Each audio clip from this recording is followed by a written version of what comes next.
আসসালামু আলাইকুম। আমন্ত্রণ জানাচ্ছি বাংলাভিউ সংবাদে। আপনাদের সাথে আছে আমি হাসান মাহমুদ শামীম। শুরুতেই জানিয়ে দেব লতিফ ট্রাভেলস সংবাদ শিরোনাম।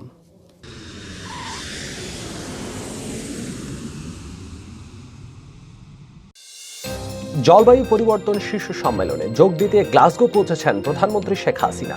2 সপ্তাহের সফরকালে সৃজনশীল অর্থনীতির জন্য বঙ্গবন্ধু শেখ মুজিব আন্তর্জাতিক পুরস্কার ও ইউনেস্কোর 75তম বার্ষিকীর অনুষ্ঠানেও যোগ দেবেন তিনি।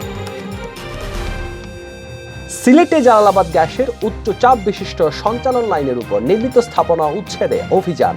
দখলমুক্ত জায়গায় দৃষ্টিনন্দন ওয়াকওয়ে করবে সিটি কর্পোরেশন। তালাকের কাগজ ছাড়াই অন্য স্ত্রীকে বিয়ে করার অভিযোগে মামলা। ক্রিকেটার নাসির ও তামিমা সুলতানা সহ 3 জনের জামিন মঞ্জুর। জাতীয় সংসদের বিরোধী দলীয় নেতা রওশনের সাথে ভালো নেই, চোখ খুললেও কথা বলতে পারছেন না। চিত্রনায়িকা পরিমণিকে দ্বিতীয় ও তৃতীয় দফা রিমান্ডে নেওয়ার ঘটনায় 2 বিচারকের নিঃশর্ত ক্ষমা প্রার্থনা। ব্যাখ্যার বিষয়ে হাইকোর্টের রায় 25 নভেম্বর। চিত্রনায়ক সালমান শাহ হত্যা মামলায় পিবিআইয়ের দেওয়া চূড়ান্ত প্রতিবেদনের উপর নারাজি দাখিল। লন্ডনে অবস্থানরত সালমান শাহের মায়ের জবানবন্দি ভার্চুয়ালি গ্রহণের আবেদন। করোনায় সারা দেশে আরো 6 জনের প্রাণহানি, আক্রান্ত শনাক্ত 211 জন। সিলেটে 792 জনের নমুনা পরীক্ষায় আক্রান্ত শনাক্ত 3, শনাক্তের হার 0.38%। বাহরাইনে ফুলতলি ইসলামী সোসাইটির উদ্যোগে পবিত্র ঈদ মিলাদুন্নবী সাল্লাল্লাহু আলাইহি সাল্লাম পালিত। স্পেনে হিউম্যান রাইটস হেলথ 2021 অ্যাওয়ার্ডে ভূষিত হলেন অ্যাসোসিয়েশন দ্য ভ্যালিয়েন্তে বাংলার প্রতিষ্ঠাতা সভাপতি মোহাম্মদ ফজলে এলাহি। শুনছিলেন শিরোনাম, এবারে বিস্তারিত। প্রধানমন্ত্রী শেখ হাসিনা জলবায়ু পরিবর্তন শীর্ষক সম্মেলনে COP26 ও অন্য কয়েকটি অনুষ্ঠানে যোগ দিতে 2 সপ্তাহের সফরে রোববার যুক্তরাজ্য ও ফ্রান্সের উদ্দেশ্যে ঢাকা ত্যাগ করেছেন। প্রধানমন্ত্রী ইউনেস্কো বাংলাদেশ সৃজনশীল অর্থনীতির জন্য বঙ্গবন্ধু শেখ মুজিবুর রহমান আন্তর্জাতিক পুরস্কার এবং ইউনেস্কোর 75তম বার্ষিকীর অনুষ্ঠানেও যোগ দেবেন। প্রধানমন্ত্রী প্রেস সচিব এহসানুল করিম জানান, প্রধানমন্ত্রী ও তার সফর সঙ্গীদের বহনকারী বিমান বাংলাদেশ এয়ারলাইন্সের একটি ভিভিআইপি ফ্লাইট রোববার সকালে হযরত শাহজালাল আন্তর্জাতিক বিমানবন্দর থেকে ছেড়ে যায়। স্থানীয় সময় বিকেল 2:45টার দিকে ফ্লাইটটি গ্লাসগোর প্রেসউইক বিমানবন্দরে পৌঁছায়। গ্লাসগোতে অবস্থানকালে সোমবার সকালে প্রধানমন্ত্রী স্কটিশ ইভেন্ট ক্যাম্পাসের কমনওয়েলথ প্যাভিলিয়নে CFV Commonwealth high level panel discussion on climate prosperity partnership শীর্ষক একটি সাইড ইভেন্টে যোগ দেবেন। শেখ হাসিনা কমনওয়েলথ মহাসচিব প্যাট্রিসিয়া স্কটল্যান্ড কিউসির সঙ্গেও বৈঠক করবেন। প্রধানমন্ত্রী COP26 এর উদ্বোধনী অনুষ্ঠানে যোগ দেবেন এবং ভাষণ দেবেন। শ্রীলঙ্কার রাষ্ট্রপতি গোটাবায়া রাজপাকসের সঙ্গেও বৈঠক করবেন। প্রধানমন্ত্রী ব্রিটিশ প্যাভিলিয়নে action and solidarity the critical decade শীর্ষক বৈঠকে অংশগ্রহণ করবেন। একই দিন বিকেলে বিল অ্যান্ড মেলিন্ডা গেটস ফাউন্ডেশনের প্রতিষ্ঠাতা বিল গেটস প্রধানমন্ত্রীর সঙ্গে সৌজন্য সাক্ষাৎ করবেন। প্রধানমন্ত্রী COP26 এর ভিভিআইপি সংবর্ধনায় যোগ দেবেন। সন্ধ্যায় স্কটল্যান্ড প্রবাসী বাংলাদেশি কমিউনিটি কর্তৃক আয়োজিত নাগরিক সংবর্ধনায় ভার্চুয়ালি অংশগ্রহণ করবেন। মঙ্গলবার সকালে প্রধানমন্ত্রী স্কটিশ প্যাভিলিয়নে ওমেন অ্যান্ড ক্লাইমেট চেঞ্জ শীর্ষক উচ্চ পর্যায়ের সভায় অংশগ্রহণ করবেন। দুপুরে স্কটল্যান্ডের ফার্স্ট মিনিস্টার নিকোলা স্টার্জেনের সঙ্গে দ্বিপাক্ষিক বৈঠক করবেন। পরে প্রধানমন্ত্রী কমনওয়েলথ সংবর্ধনায় যোগ দেবেন। বিকেলে প্রিন্স চার্লস প্রধানমন্ত্রীর সঙ্গে সৌজন্য সাক্ষাৎ করবেন। এরপরেই ইউকে সভাকক্ষে ব্রিটিশ প্রধানমন্ত্রী বরিস জনসনের সঙ্গে বৈঠক করবেন প্রধানমন্ত্রী। শেখ হাসিনার এদিন অস্ট্রেলিয়ার প্রধানমন্ত্রী স্কট মরিসনের সঙ্গে দ্বিপাক্ষিক বৈঠক করবেন। তিনি forging a CBF COP26 climate emergency pact শীর্ষক সাইড ইভেন্টে অংশগ্রহণ করবেন। এরপরই প্রধানমন্ত্রী ওয়ার্ল্ড লিডার্স সামিটের সমাপনী পর্বে অংশগ্রহণ করবেন। সন্ধ্যায় স্কটিশ পার্লামেন্টের স্পিকার অ্যালিসন জনস্টন আয়োজিত এক অনুষ্ঠানে যোগ দেবেন। প্রধানমন্ত্রী স্কটিশ পার্লামেন্টে Bangladesh vision for global climate prosperity শীর্ষক ভাষণ দেবেন। বুধবার স্থানীয় সময় দুপুরে প্রধানমন্ত্রী তার সফর সঙ্গীরা বিমান বাংলাদেশ এয়ারলাইন্সের একটি ভিভিআইপি ফ্লাইট যোগে গ্লাসগো আন্তর্জাতিক বিমানবন্দর থেকে লন্ডনের উদ্দেশ্যে যাত্রা করবেন। ওই দিন লন্ডনে পৌঁছানোর পর ব্রিটিশ পার্লামেন্টের স্পিকার স্যার লিন্ডসে হোইলে প্রধানমন্ত্রীর সঙ্গে সৌজন্য সাক্ষাৎ করবেন। প্রধানমন্ত্রী সেখানে Bangladesh investment summit 2021 building sustainable growth partnership, লন্ডনে বসবাসরত বাংলাদেশি সম্প্রদায়ের নাগরিক সংবর্ধনা সহ কয়েকটি গুরুত্বপূর্ণ অনুষ্ঠানে যোগ দেবেন। 9 নভেম্বর সকালে প্রধানমন্ত্রী তার সফর সঙ্গীরা বিমান বাংলাদেশ এয়ারলাইন্সের একটি ভিভিআইপি ফ্লাইটে প্যারিসের উদ্দেশ্যে লন্ডন ত্যাগ করবেন। শেখ হাসিনা ওই দিন অ্যালিসি প্যালেসে ফ্রান্সের প্রেসিডেন্ট ইমানুয়েল ম্যাক্রোর সঙ্গেও সাক্ষাৎ করবেন। একই দিনে তিনি ফ্রান্সের প্রধানমন্ত্রী জিন কস্টেকের সঙ্গেও ফ্রান্সের সরকারি বাসভবনে ম্যাটি গণনে দ্বিপাক্ষিক বৈঠক করবেন। প্রধানমন্ত্রী ইউনেস্কো সদর দপ্তরে UNESCO Bangladesh Bangabandhu Sheikh Mujibur Rahman international prize for the creative economy এর পুরস্কার বিতরণ অনুষ্ঠান এবং একই স্থানে ইউনেস্কোর 75তম বার্ষিকী অনুষ্ঠানেও যোগ দেবেন। মাটির নিচ দিয়ে চলে গেছে উচ্চচাপ বিশিষ্ট গ্যাস লাইন। উপরে নির্মাণ করা হয়েছে 5 তলা পর্যন্ত ভবন। বছরের পর বছর ধরে এভাবেই চলে আসছে স্থাপনা নির্মাণের হিড়িক। অথচ উচ্চচাপ বিশিষ্ট গ্যাস লাইনের উভয় পাশে 10 ফুট করে মোট 20 ফুটের মধ্যে কোনো স্থাপনা নির্মাণের নিয়ম নেই। অবশেষে এসব অবৈধ স্থাপনা উচ্ছেদে নেমেছে জালালাবাদ গ্যাস কর্তৃপক্ষ। সিলেট সিটি কর্পোরেশনের সহযোগিতায় চালানো হয়েছে অভিযান। সিটি কর্পোরেশন বলছে, উদ্ধারকৃত ভূমি যাতে পুনরায় বেদখল না হয় সেজন্য তারা গ্যাসের সঞ্চালন লাইনের জন্য অধিগ্রহণকৃত জায়গায় করবে দৃষ্টিনন্দন ওয়াকওয়ে। মোজাম্মেল হকের ক্যামেরায় বিস্তারিত ডেস্ক রিপোর্টে। সিলেট মহানগরীর দেবপুর থেকে Kumargaon Jalalabad gas transmission and distribution company লিমিটেডে রয়েছে কয়েকশো কিলোমিটার উচ্চচাপ বিশিষ্ট সঞ্চালন লাইন। গ্যাস লাইন স্থাপনের সময় উভয় পাশে 10 ফুট করে জায়গা অধিগ্রহণ করে গ্যাস কর্তৃপক্ষ। এরপর নজরদারি না থাকায় গ্যাস লাইনের উপর ও উভয় পাশে প্রভাবশালীরা গড়ে তোলেন স্থাপনা। 5 তলা পর্যন্ত ভবন তৈরি করেন কেউ কেউ। 300 টাকার স্টাম্পে কেউ কেউ জালালাবাদ গ্যাসের মালিকানাধীন জায়গার দখলও বিক্রি করেন। সঞ্চালন লাইনের উপর থেকে স্থাপনা উচ্ছেদ করা না গেলে নারায়ণগঞ্জের মতো দুর্ঘটনা ঘটতে পারে যে কোনো সময়, বলছেন সিটি কর্পোরেশনের কাউন্সিলররা। গত কিছু দিন আগে আপনারা জানেন নারায়ণগঞ্জে এইরকম একটি গ্যাস পাইপ বিস্ফোরণ ঘটে অনেক লোকের প্রাণহানি ঘটেছে। সেই থেকেই সরকারের বোধগম্য হয় যে এই রকমভাবে যা আছে গ্যাসের জায়গা উদ্ধার করার জন্য, সেই তারই ধারাবাহিকতায় আজকে আমাদের 8 নম্বর ওয়ার্ড তথা সিলেটের যে বড় গ্যাস পাইপলাইন গেছে এটা উদ্ধারের কাজ শুরু হয়েছে। জালালাবাদ গ্যাস যখন আমাদের সিটি কর্পোরেশনের কাছে সাহায্য সহযোগিতা চাইলো, তখন আমাদের সিলেট সিটি কর্পোরেশন মাননীয় মেয়র তাদের প্রতি সাহায্যের হাত বাড়িয়ে আজকে তাদের এই 20 কিলোমিটার জায়গা উদ্ধারে উনি নেমেছেন। উনি সরাসরি এখানে উপস্থিত রয়েছেন। ওনার মাধ্যমে সিটি কর্পোরেশনের কর্মকর্তা সহ উত্তর ওয়ার্ডের কাউন্সিলর সহ আমরা সবাই একযোগে এই অভিযানে অংশগ্রহণ করেছি। নারায়ণগঞ্জ ট্র্যাজেডির পর চলতি বছরের 16 মার্চ থেকে জালালাবাদ গ্যাস কর্তৃপক্ষ শুরু করে উচ্চচাপ বিশিষ্ট গ্যাস লাইনের জায়গা দখলমুক্ত অভিযান। 4 দফা অভিযানে উচ্ছেদ করা হয় কয়েক শত স্থাপনা। সর্বশেষ রোববার সকালে সিটি কর্পোরেশনের সহযোগিতায় নগরীর কালীবাড়ি এলাকায় অভিযান চালায় জালালাবাদ গ্যাস। উচ্ছেদ করা হয় অন্তত 40টি স্থাপনা। তবে স্থাপনা মালিকদের অভিযোগ, বংশ পরম্পরায় তারা বাসাবাড়ি করে এই জায়গায় বসবাস করছেন। তাদের স্থাপনা যে অবৈধ সেটা তারা জানেন না। জালালাবাদ গ্যাস কর্তৃপক্ষ এর আগে তাদেরকে কোনো নোটিশ করেনি। হঠাৎ স্থাপনা ঘুরিয়ে দেওয়ায় তারা এখন বাস্তুহারা হয়ে গেছেন।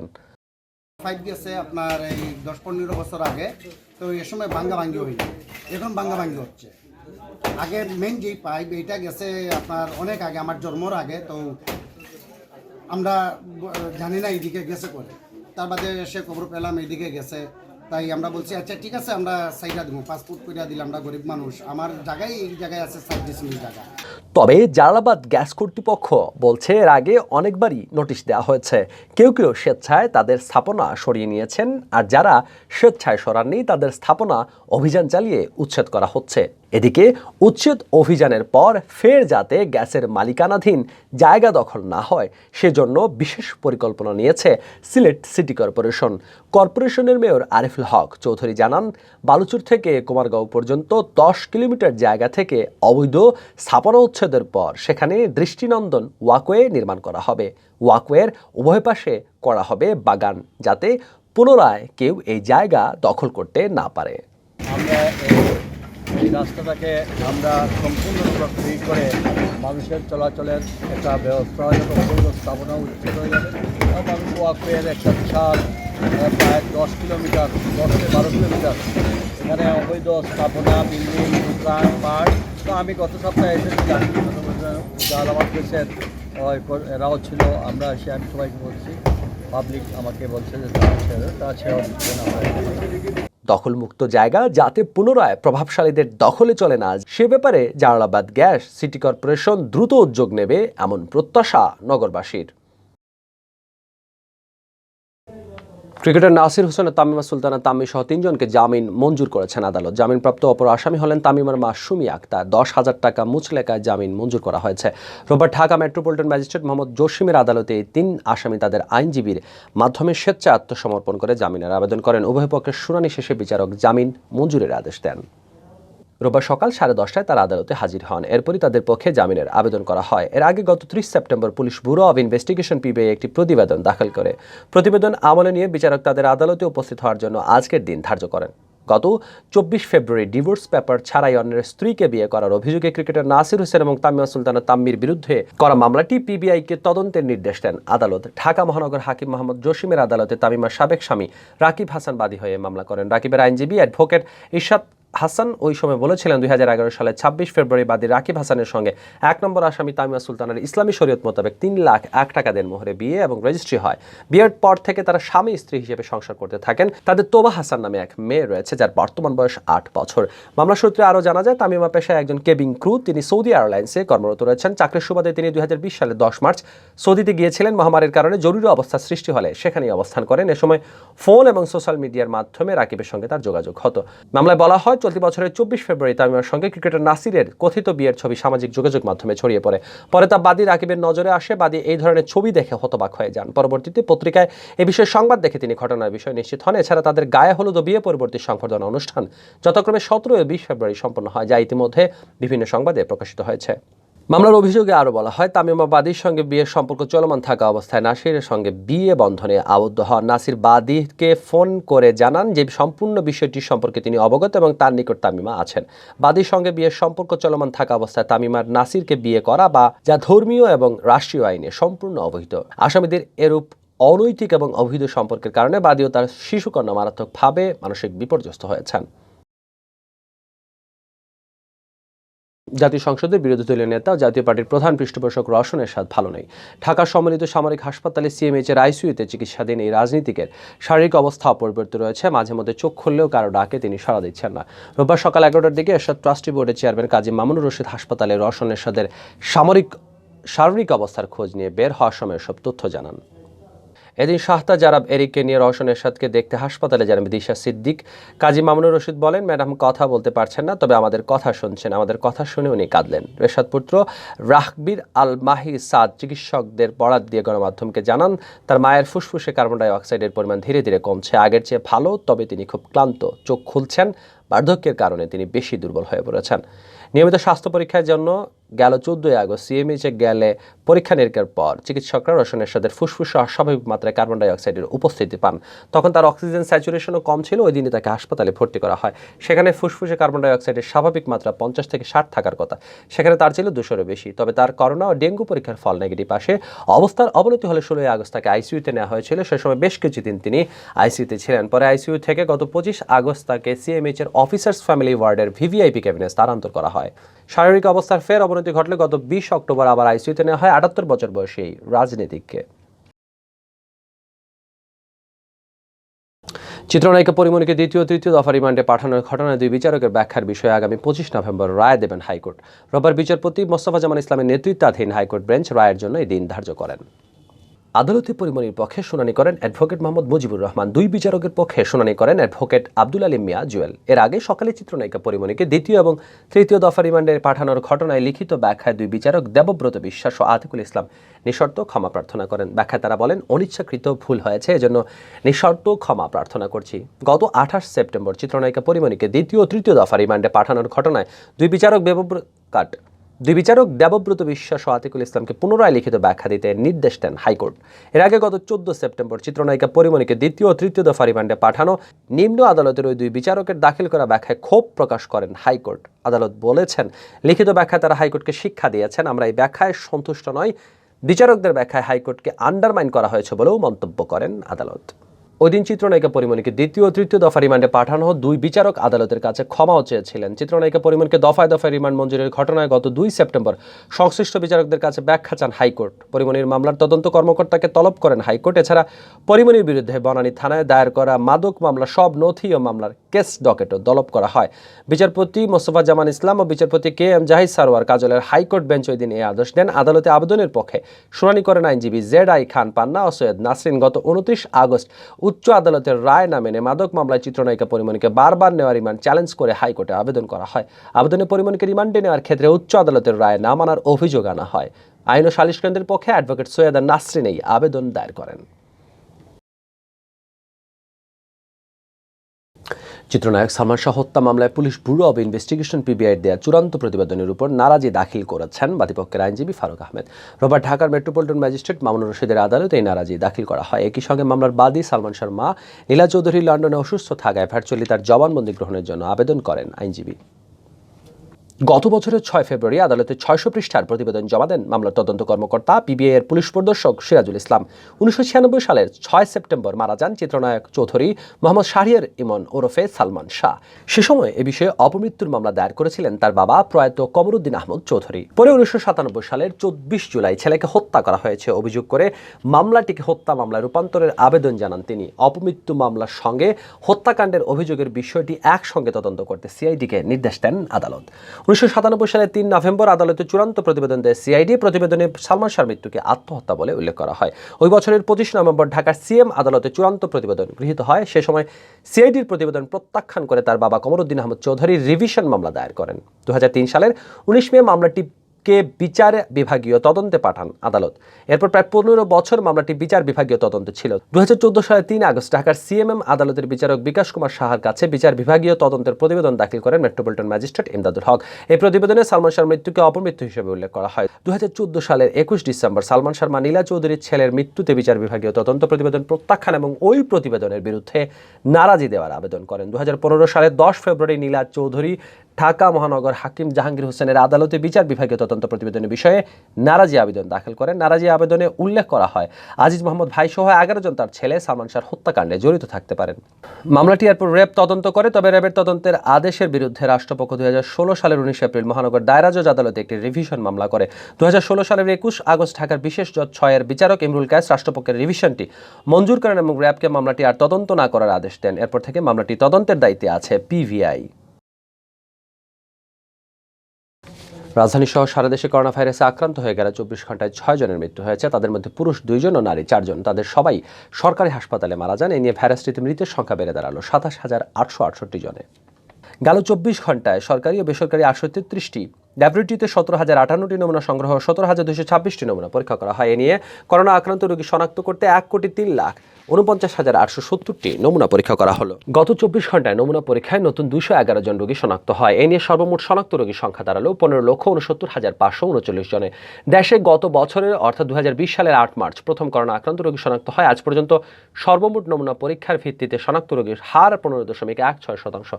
রোববার স্বাস্থ্য অধিদপ্তরের অতিরিক্ত মহাপরিচালক অধ্যাপক ডাক্তার নাসিমা সুলতানা স্বাক্ষরিত করোনা পরিস্থিতি সংক্রান্ত সংবাদ বিজ্ঞপ্তিতে এই তথ্য জানানো হয়েছে। গত 24 ঘন্টায় সুস্থ হয়ে উঠেছেন 276 জন। এ নিয়ে দেশে করোনা ভাইরাসে আক্রান্ত হওয়ার পর চিকিৎসা শেষে সুস্থ হয়ে ওঠা রোগীর সংখ্যা দাঁড়ালো 15,33,423 জন। গত 24 ঘন্টায় করোনায় মৃত 6 জনের মধ্যে 40 ঊর্ধ্ব 4 জন, 60 ঊর্ধ্ব 1 জন এবং 70 বছরের বেশি বয়সী 1 জন রয়েছেন। অন্যদিকে ঢাকা বিভাগে 3 জন, চট্টগ্রামে 2 জন এবং খুলনা বিভাগে 1 জনের মৃত্যু হয়।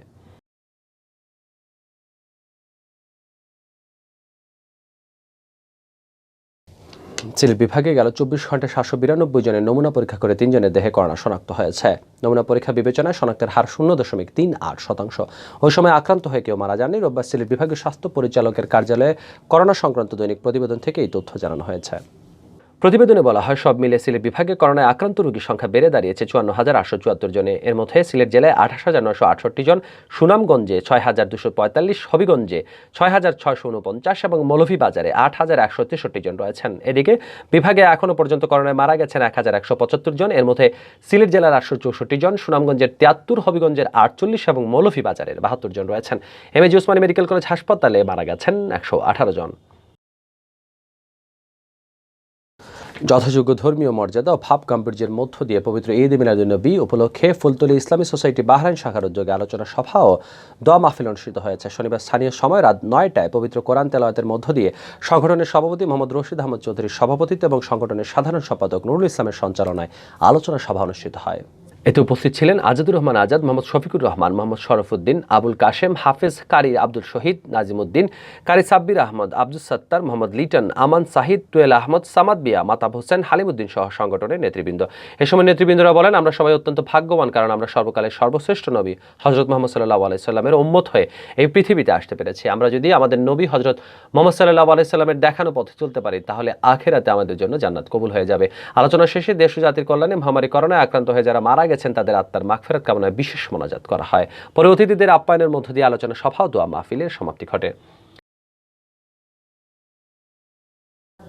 স্পেনে বাংলাদেশিদের পরিচালনাধীন মানবাধিকার সংগঠন অ্যাসোসিয়েশন দে ভ্যালিয়েন্তে বাংলার প্রতিষ্ঠাতা সভাপতি মোহাম্মদ ফজলে এলাহিকে মানব কল্যাণের জন্য হিউম্যান রাইটস হেলথ 2021 অ্যাওয়ার্ডে ভূষিত করা হয়েছে। স্পেনের মানবাধিকার ও স্বাস্থ্যসেবা নিয়ে কাজ করা সংগঠন সান ক্যামিলো হেলথ হিউম্যানাইজেশন এই অ্যাওয়ার্ড প্রদান করে। একই সাথে অ্যাসোসিয়েশন দ্য ভ্যালিয়েন্তে বাংলাকে মানব কল্যাণের শ্রেষ্ঠ সংগঠনেরও স্বীকৃতি দিয়েছে। করোনা মহামারীর শুরু থেকে এখনো পর্যন্ত সমস্যাগ্রস্ত অভিবাসীদের মধ্যে খাদ্যসেবা, স্বাস্থ্যসেবা প্রদান, দুভাষী সহ নানাবিধ কাজের জন্য এই প্রথম কোনো বাংলাদেশি প্রতিষ্ঠানকে এই অ্যাওয়ার্ড প্রদান করা হয়। গত 26 ও 27 অক্টোবর মাদ্রিদের অন্যতম বিশ্ববিদ্যালয় লেসল্লে ক্যাম্পাসে 2 দিনব্যাপী সান ক্যামিলো হেলথ হিউম্যানাইজেশনের সম্মেলন শেষে 27 অক্টোবর রাতে 8টি ব্যক্তি সংগঠনকে আনুষ্ঠানিকভাবে এই অ্যাওয়ার্ডও স্বীকৃতি দেওয়া হয়। স্বীকৃতির অংশ হিসেবে পদক তুলে দেওয়া হয় মোহাম্মদ ফজলে এলাহির হাতে। পরবর্তী সংবাদ দেখার আমন্ত্রণ জানিয়ে শেষ করছি বাংলাভিউ সংবাদ। এতক্ষণ সঙ্গে থাকার জন্য ধন্যবাদ। খুদা হাফেজ।